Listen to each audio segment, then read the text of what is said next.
요한일서 묵상일기 71번째 웃으면 복이 옵니다. 요한일서 4장 13절 하나님이 우리에게 자기 영을 나누어 주셨습니다. 이것으로 우리가 하나님 안에 있고 또 하나님이 우리 안에 계시다는 것을 우리는 압니다.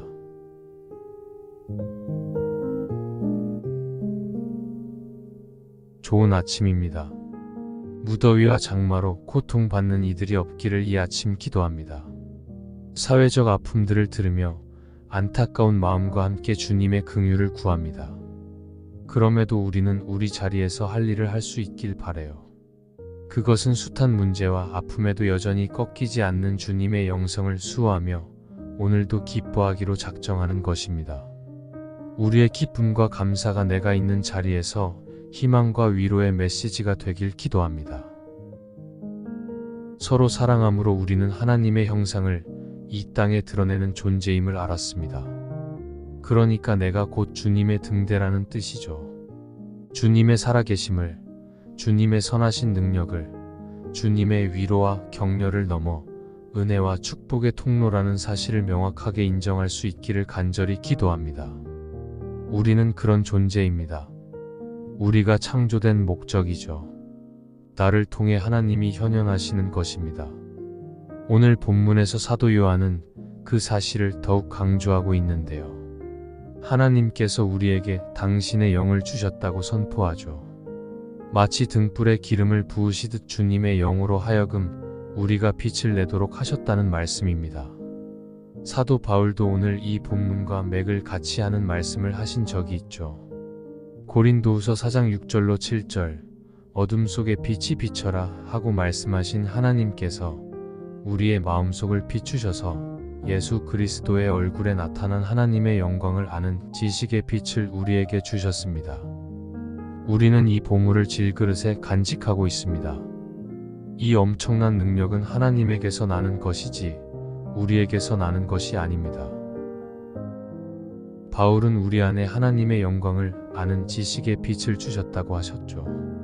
그 영광이 예수 그리스도의 얼굴에 나타났던 것이라고 설명하는 것으로 보아 아마도 변화산에서의 예수님을 떠올린 것이 아닐까 싶어요.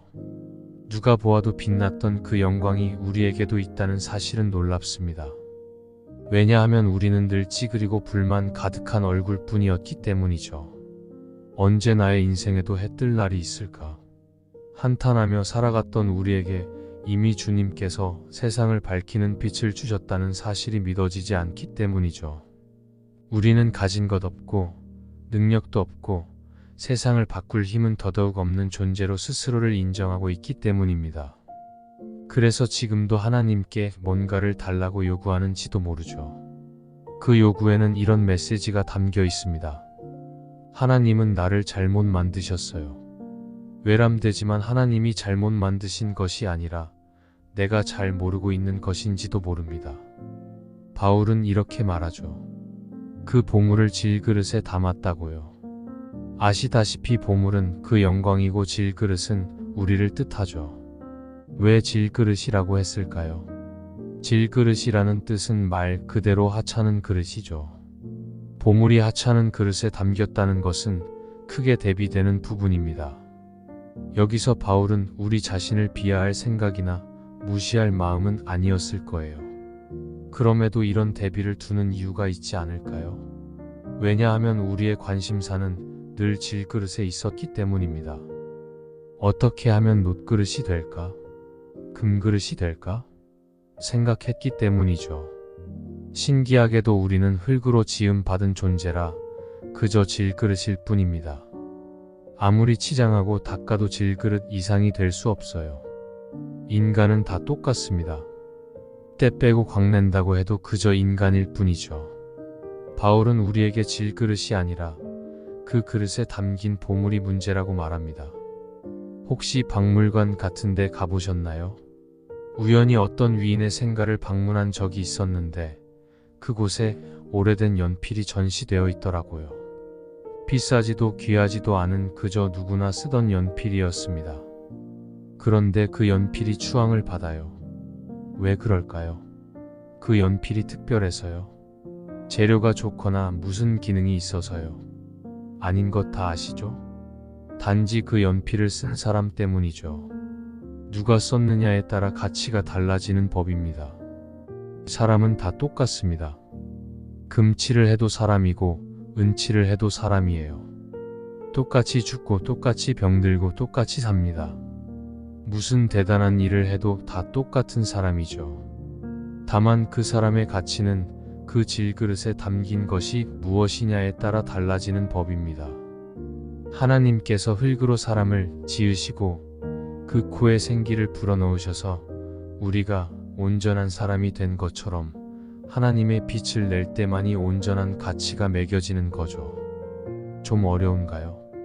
그래도 결론은 간단하고 쉽게 정리하자고요. 여러분의 얼굴이 빛나는 때는 언제일까요? 우리는 누누이 기뻐하라고 말씀드렸습니다. 그것이 바로 하나님을 드러내는 일이라고 했죠. 마찬가지입니다. 우리의 얼굴이 빛나는 것은 우리 안에 기쁨이 충만할 때뿐입니다. 그 기쁨이 제자들조차도 여기가 좋사오니 하게 만드는 능력입니다. 그 기쁨이 싸움을 거는 자들조차도 마음을 높게 만드는 권세입니다. 그러니 웃으세요. 우리가 웃을 때 주님의 영광이 우리 안에서 밖으로 나옵니다. 웃을 때 향기가 나고요. 웃을 때 빛이 나죠. 웃으면 복이 온다는 말은 만고의 진리입니다. 우리의 웃음은 우리 안에 있는 주님의 영광스러운 빛을 밖으로 표출하는 길이기 때문이죠. 웃을 때 내 안에 보물이 빛을 냅니다.